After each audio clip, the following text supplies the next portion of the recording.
If you clicked on this video out of curiosity, then it's because it's relevant to your life. And I want to offer you some hope and some encouragement through some real life examples of what God has done.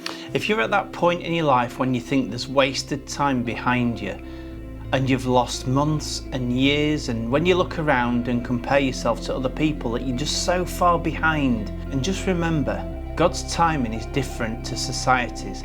When we look at other people's lives and we measure ourselves against them, we might be measuring them against the amount of money that they've got, the house, the car, or it might be around the fact of where they are in terms of setting themselves up for retirement, or it could even be with their walk with God, the depth of their faith, the amount of fruit, if they're seeing healings, deliverances, miracles, signs and wonders through their life.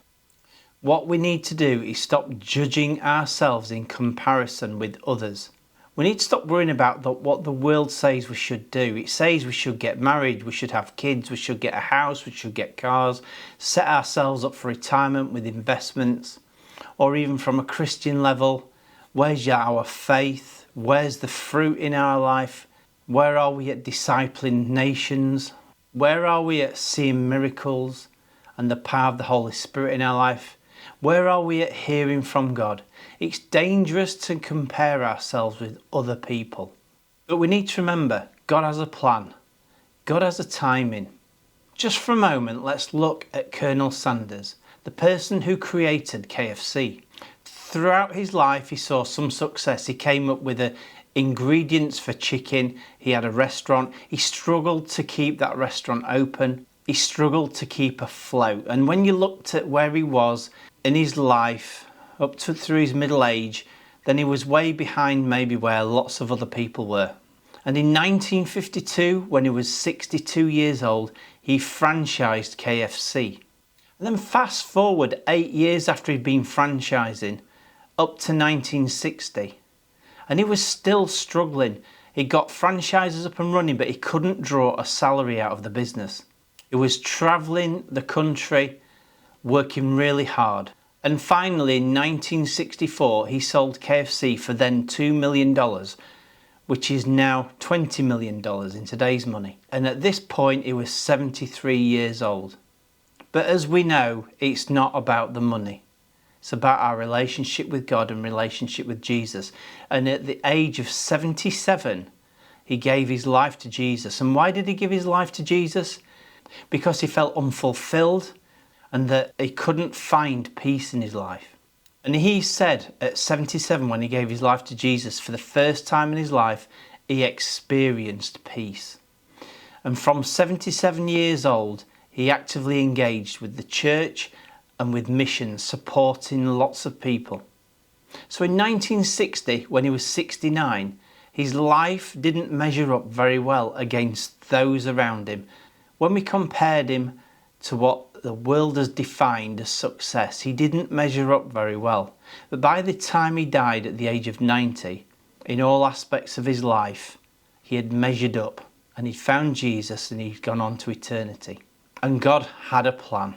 You see, the world is full of the concepts of man, the timings and the expectations of the things we should achieve in our life, how that compares to those in the world. But God has a different view. God is outside time. Our souls and spirit are outside time. And you might be sat there watching this video today going, yes, but I'm 50 years old, I'm broke, I don't hear from God, I don't see miracles. And you might be looking at all the things that are going wrong in your life right now and despairing and asking, where is God in all of this? And I was there. I was comparing myself to all those around me and to the world. Financially not in the same place where a lot of people were. Spiritually watching others grow around me. Seeing other people, miracle signs and wonders. Hearing from God. And I was missing all of that. Felt like I was a failure. But I couldn't break away from this comparison, the world. I couldn't get it out of my mind. I constantly compared myself to others.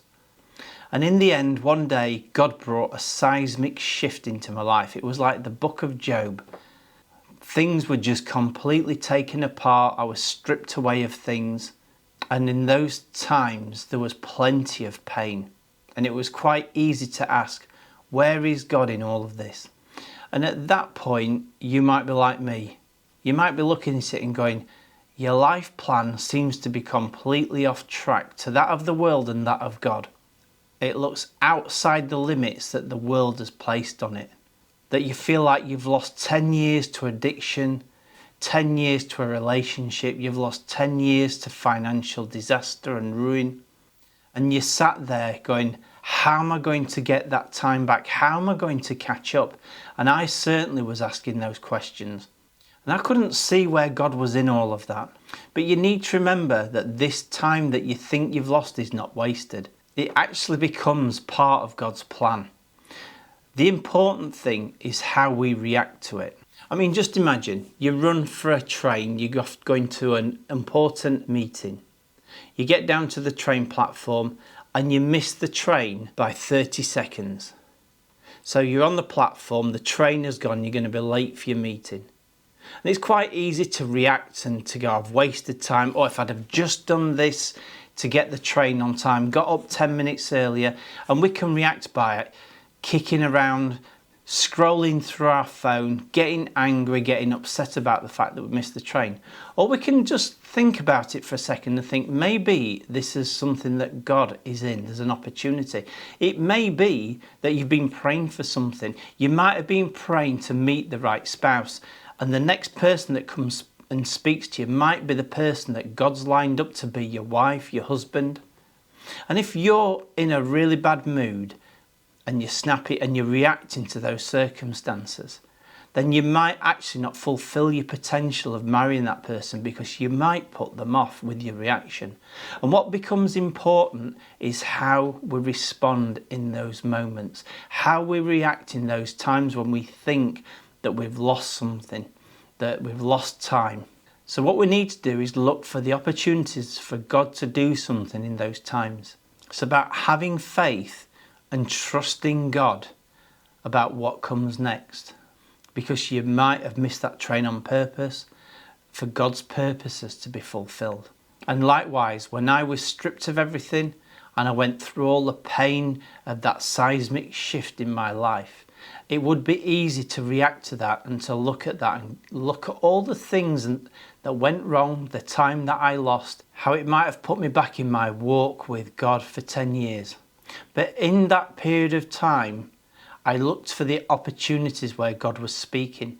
I saw people around me that had not shifted in their walk with God for years suddenly rapidly start to move, increasing their prayer life, increasing their own faith, coming alongside me in ways that they never had done before, which then set me free to start to do God's work. And now as I sit here and look back at that period of time, even though there's still pain and there's still things to go through, I can see how God was miraculously at work in those periods of time. And it would have been impossible for me to do the things that I see God doing through my life today if I hadn't had that seismic shift, if I hadn't had those years where I had to be put in a place with God, where things changed in my life and dramatically changed in the lives of those around me. In those difficult times, the Bible speaks of trusting God. The Bible speaks of having faith. And in those difficult times, one of the things that Holy Spirit said to me was, Paul, you know the past and you know the present, but I know the future. Trust in me. You see, in these difficult times, God has a plan for your life. He knows what you need. And that doesn't always look like what we want. It may come very different, may come with lots of pain. But ultimately, out the back of it, God knows what we need. He knows the future. So don't look around at don't start to judge those that are ahead of you, behind you. Don't start to beat yourself up on the fact that you think you're losing time. Seek God in the circumstances. Seek the Holy Spirit's guidance. Because as you do that, there is an opportunity that after God has slowed things down, He can speed things up. And over the last 9 months of my life, I have seen things speed up dramatically. I see God's dreams and visions coming to fruition. And I'm just amazed and in awe of how he's spoken over the last few years, various things that I suddenly see now come to pass. The result is going to be increasing fruit. We already start to see it. People giving their lives to Jesus, people getting baptized, people being healed, people being set free from demons. It's happening more and more as we humble ourselves before God and trust in Him. So I pray that this video encourages you, and I pray that you seek God in all things, and that you stop comparing yourself to those around you and start seeking God for the plan in your life. My name's Paul. I'm a former atheist, now an evangelist. I'm a lover of Jesus, a lover of people. I'm out on the streets to share the gospel, and I pray for the sick, and I see God move mightily with many miracles. I also work with a group of people to minister to the homeless and those that are in need. And if you'd like to support the ministry, then please hit the like button, hit the subscribe button, and hit the bell to be notified of future videos.